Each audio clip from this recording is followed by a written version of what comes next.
আসসালামু আলাইকুম সরকারি চাকরিজীবী বন্ধুরা, কি অবস্থা সবার? কেমন আছেন সবাই? আশা করি সবাই ভালো আছেন। তো এই মুহূর্তে একটা গরম আপডেট আছে মহার্ঘ ভাতা নিয়ে। তো কি সেই আপডেট সেটা আমরা এখন জানবো। তো তার আগে যারা এই চ্যানেলে নতুন এখনো সাবস্ক্রাইব করেন নাই তারা এই সময়টুকুর মধ্যে আমার চ্যানেলটা সাবস্ক্রাইব করে দাও। তো আমরা চলে যাচ্ছি আমাদের ভিডিওতে।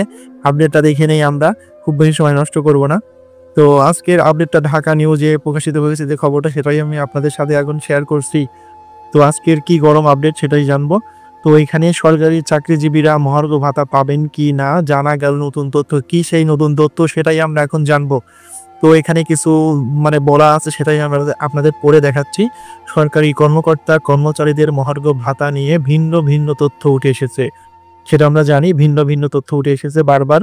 প্রথমে জনপ্রশাসন মন্ত্রণালয়ের সিনিয়র সচিব মুখলেসুর রহমান জানান, আগামী ৩০ জুনের মধ্যে মহার্ঘ ভাতা ঘোষণা করা হবে। তবে তিনি ভাতার পরিমাণ সম্পর্কে কিছুই জানাননি।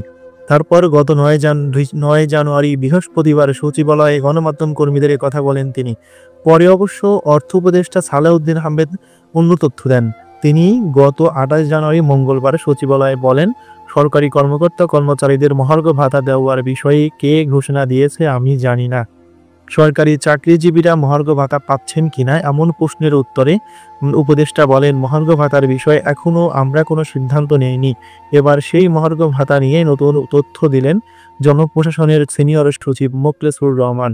কি সেই নতুন তথ্য সেটা কিন্তু অপেক্ষা করছে আপনাদের জন্য।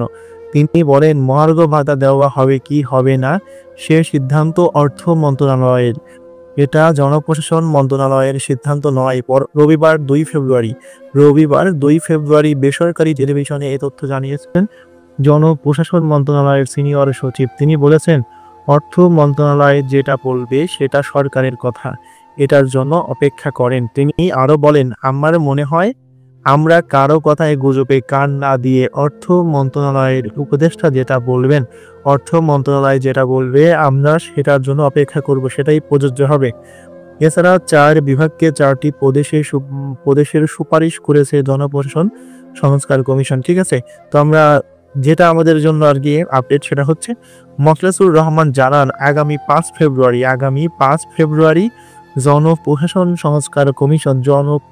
সংস্কার কমিশন আগামী ৫ ফেব্রুয়ারি। এখানে কি বলা আছে সেটা, মোখলেসুর রহমান জানান, আগামী ৫ ফেব্রুয়ারি জনপ্রশাসন সংস্কার কমিশন তাদের সুপারিশ জমা দেবেন প্রধান উপদেষ্টার কাছে সুপারিশ জমা দেবেন। তিনি এও জানিয়েছেন, ১৮২ পৃষ্ঠার সুপারিশে একটি জনবান্ধব জনপ্রশাসন তৈরির বিষয়গুলোকে গুরুত্ব দেওয়া হয়েছে। ঠিক আছে? তার মানে বোঝাই যাচ্ছে সরকারি চাকরিজীবীরা মহার্ঘ ভাতা পাবে, সেটা আজ হোক কাল হোক, ২ দিন আগে অথবা ২ দিন পরে। ঠিক আছে? তো এই ছিল আজকের আপডেট। ভিডিওটি ভালো লাগলে একটা লাইক দিয়ে একটা কমেন্ট করে যান সবাই। ধন্যবাদ।